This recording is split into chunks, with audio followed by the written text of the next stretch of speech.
একবার ভাবুন তো, একটা মেয়ে যার মাত্র ৮ বছর, সে দুনিয়ার জটিলতা কিছুই বোঝে না এখনো, যে আর এখন ছোট বাচ্চাদের সাথে খেলা করার কথা, বন্ধুদের সাথে স্কুলে যাওয়ার কথা, সে কিনা হাসপাতালের বেডে জীবন মৃত্যুর সাথে পাঞ্জা লড়ছে। আপনার আমার সামনে হাঁটতে থাকা, খেলতে থাকা আমাদের ছোট বোন বা সন্তান বা অন্য কেউ, তারা কি নিরাপদ? আজ এই মেয়েটির সাথে যে ঘটনাটি ঘটেছে, এটি যে কালকে আমাদের বোন বা সন্তানের সাথে হবে না, তার কি কোনো নিশ্চয়তা আছে?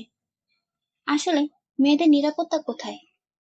মেয়েটি তো কোথাও যায়নি, সে তার বোনের বাড়িতে ছিল, বোনের সাথে ছিল। সেখানে যে তার সাথে এমন ঘটনা ঘটবে, তা কি কেউ কখনো কল্পনা করতে পেরেছিল? আমরা আর্টিস্ট, আমাদের প্রতিবাদের সবচেয়ে বড় মাধ্যম হচ্ছে পেন্সিল আর রং তুলি। তাই আজ আমি আমার নিজের অবস্থান থেকে প্রতিবাদ জানাচ্ছি এই ঘটনার। আপনারা প্রতিবাদ করুন আপনাদের যার যার জায়গা থেকে। কোনোভাবেই যেন এবার দোষী ছাড়া না পায়, কোনোভাবেই যেন আসিয়া ন্যায্য বিচার থেকে বঞ্চিত না হয়। আসিয়ার সাথে ঘটে যাওয়া নির্মম ঘটনা বর্ণনা দিতে গিয়ে ডাক্তারের কণ্ঠস্বর কাঁপছিল। তিনি বলেছেন, এরকম কন্ডিশনে ভিকটিম স্পটেই মারা যায়। এই মেয়েটি এখনো বেঁচে আছে, তাতেই অবাক হচ্ছি আমি। তাহলে বুঝতে পারছেন তো কতটা অমানবিক নির্যাতন করা হয়েছে বাচ্চা মেয়েটির উপর। আসিয়ার সাথে যে ঘটনাটি ঘটেছে, সেটি এতই মর্মান্তিক যে আসিয়ার বেঁচে থাকার কথা নয়, কিন্তু আসিয়া বেঁচে আছে হাজারো আসিয়াকে বাঁচানোর জন্য। যদি আসিয়া সেই মুহূর্তেই মারা যেত, হয়তো হাজারো ঘটনার মতো আসিয়ার ঘটনাটাও ধামাচাপা পড়ে যেত। আমরা হয়তো জানতেও পারতাম না আসিয়ার সাথে কি ঘটেছিল, আসিয়া কতটা কষ্ট এবং নির্মমতার মধ্যে দিয়ে গিয়েছিল। যদি আজ আমরা আসিয়ার জন্য ন্যায্য বিচার প্রতিষ্ঠা করতে না পারি, আসিয়া যদি ন্যায্য বিচার না পায়, তাহলে আমাদের এভাবেই হাজারো আসিয়াকে হারাতে হবে। হে আল্লাহ, অপেক্ষায় আছি ধ্বংস হওয়ার।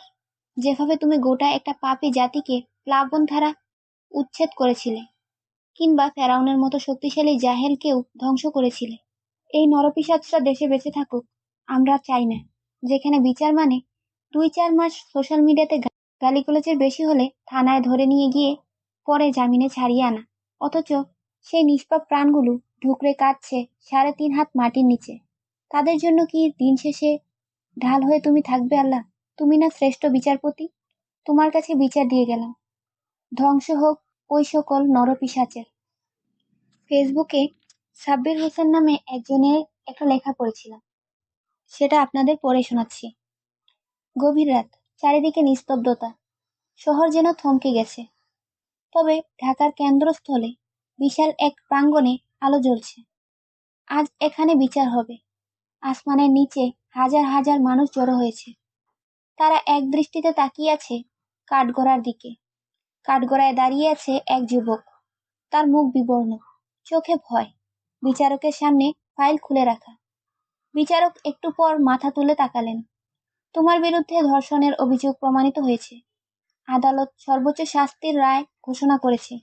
তোমাকে প্রকাশ্যে মৃত্যুদণ্ড দেওয়া হবে। চারিদিকে নীরবতা, কেউ কিছু বলছে না, শুধু অপরাধীর বুক কাঁপছে। রায় কার্যকর করা হবে আগামীকাল সকাল ১০টায়, জনসমক্ষে। এই রায় নিয়ে বিতর্ক নেই, আপিল নেই, কালক্ষেপণ নেই। দেশবাসী জানে অন্যায়ের বিরুদ্ধে শাস্তি এমনই হওয়া উচিত। পরদিন সকাল, সূর্য উঠে গেছে। রায়ের স্থানে হাজার হাজার মানুষ দাঁড়িয়ে আছে। টিভি, ক্যামেরা, মোবাইল ফোন সব অন করা। বিচার বাস্তবায়ন হবে। অপরাধীকে আনা হলো, তার মুখে কাপড় বাঁধা, চোখ বন্ধ। দাঁড়িয়ে থাকা মানুষের মধ্যে কেউ চিৎকার করে উঠল, এটাই প্রাপ্য, এটাই উচিত।